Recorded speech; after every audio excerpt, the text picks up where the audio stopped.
शिवांशला शाळेत सोडून आलं ना की पहिलं घरी येऊन टी व्ही लावायचा आणि मस्तपैकी गाणी ऐकत ना मग काम करायला सुरुवात करायची. गाणी ऐकत कसं पटकन काम होऊन जातो. आणि माझ्या किचनची अवस्था बघा एवढी बेकार झाली होती ना, ते म्हटलं जाऊ द्या पहिलं पोटापाण्याचं बघावं. कारण एवढी जी भूक लागली होती ना, मग पहिले पोहे भिजत घातले आणि जो राडा पडला होता ना भांड्यांचा किचन कट्ट्यावरती, तो मग पहिला घेतला आवरायला.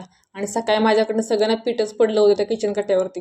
मग ते सगळं पुसून ना मस्तपैकी असा किचन ओटा आणि गॅस पण पुसून घेतला आणि मग कांदा घेतला चिरायला. आता पोहे ना थोड्या वेगळ्या पद्धतीने बनवणार होते. आता वेगळ्या पद्धतीने म्हणजे कसे जरा दाखवते. जास्त काही वेगळ्या नाही हो, रेग्युलर अशीच बनवते. पण मी ह्याच्यामध्ये ना मिरच्याऐवजी चटणी टाकते. आता तुम्ही म्हणा चटणी कोण टाकतं का, मला माहिती आहे चटणी कोण टाकत नाही, पण मी टाकते. कारण मला ना मिरचीचे पोहे खाल्लेत ना की दिवसभर असे तिखट तिखट हे करत आहेत. त्यामुळे शक्यतो ना अशी चटणी टाकूनच पोहे करते. आता घरात सगळे असतात की टाकत नाही चटणी.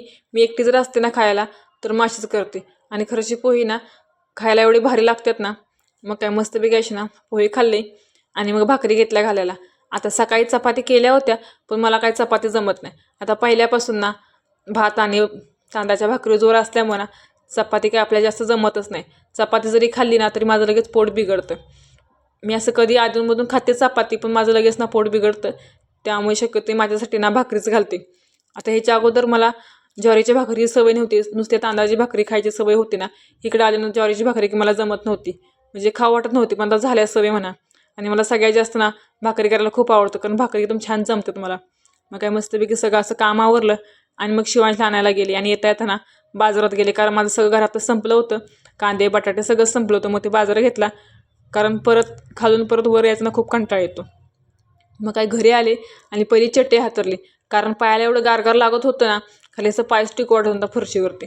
आणि आमचे महाराज कसं लगेच बघा बोरं खायला बसलेत. आणि नंतर मला लक्षात आलं की ना एक पार्सल माझं काल आलं होतं. आता शिवांश आजारी असल्यामुळे ना ते मला लक्षातच नाही ते खोलायचं. आणि आजकाल माझं पिल्लू ना बिंदास्त असं ना मोबाईलसमोर म्हणजे कॅमेऱ्यासमोर ना असं बसतं, अगोदर ना बसत होता, लगेच लाजून पळायचा. ह्या छोट्या छोट्या आम्ही झाडांच्या कुंड्याच्या मागवल्या होत्या, कारण टी व्ही समोर ठेवलेलं बैल होतं ना माझ्याकडनं फुटलं होतं. मी खरंच ना टी व्ही समोर ठेवायला आणलं होतं आणि खरंच खूप छान दिसत होत्यात आणि कमी प्राईजमध्ये ना एकदम मस्तपैकी भेटल्या होत्यात मला. चला तर आजच्यासाठी एवढं.